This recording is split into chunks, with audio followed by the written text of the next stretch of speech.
अस्सलामुअलैकुम। आज की हमारी video story English to Urdu translation है।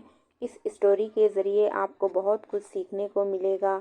इसमें आप सेंटेंसेस कैसे बनाए जाते हैं ये सीख सकते हैं, प्रोनाउंसिएशन सीख सकते हैं और वर्ड्स ऑफ मीनिंग भी सीख सकते हैं। तो चलिए हमारी स्टोरी शुरू करते हैं। माया स्मूथ डाउन हर साड़ी।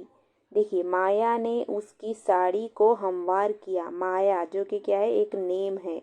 स्मूथ डाउन है, देखिए यानी कि क्या है, हमवार करना यानी कि ऊपर करना। डाउन यानी कि नीचे, नीचे से क्या है, ऊपर करना। हर साड़ी, उसकी साड़ी को उसने क्या किया, नीचे हमवार किया। As she entered the kitchen, जैसे ही वो किचन में दाखिल हुई।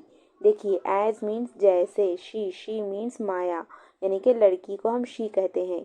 इंटर्ड यानी कि दाखिल हुई। इंटर मीन्स दाखिल होना, इंटर्ड मीन्स दाखिल हुई। द किचन यानी कि किचन में वो दाखिल हुई। देखिए यहाँ पर स्मूथ डाउन है, देखिए यानी कि नीचे हमवार करना। ये मैंने यहाँ पर सेंटेंस के साथ अलग मीनिंग भी लिखा है ताकि आप लोगों को समझ में आए। हमारी ये वीडियो पार्ट 1 है, इसी का मैं पार्ट 2 लेकर आऊँगी और इसी तरह के सेंटेंसेस लेकर आऊँगी ताकि आप लोगों को समझने के लिए आसानी हो। अगर आप लोगों को हमारी वीडियो अच्छी लगी हो तो प्लीज़ लाइक कीजिए, शेयर कीजिए, सब्सक्राइब कीजिए और कुछ भी वर्ड समझ में ना आए उसका मुझे कमेंट कीजिए, मैं इंशाल्लाह आंसर दे दूँगी। अल्लाह हाफिज़।